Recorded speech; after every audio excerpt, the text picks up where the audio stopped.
Matai, sveikinu su pergalė ir paaiškink apie rungtynių eigą, koks tavo komentaras, kaip vertini.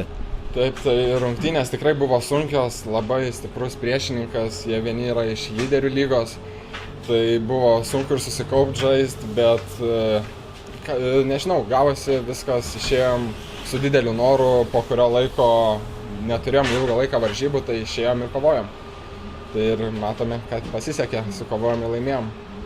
Statistiškai panašu, kad Liepaja buvo labai priekyje, man atrodo, berods smūgių buvo 3 kart daugiau. Kaip tu paaiškintum tai, kad jūs šiandien laimėjot?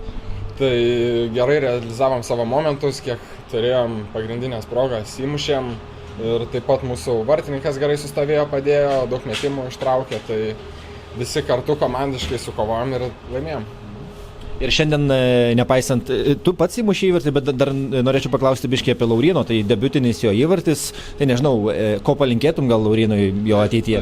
Tai žinoma, kad dar daugiau įvarčių palinkėčiau, visa komanda džiaugiamės už jį, labai smagu, kad jauni žaidėjai irgi atsidaro šitą lygą ir su vyrais įmuša įvartį pirmą, tai smagu labai.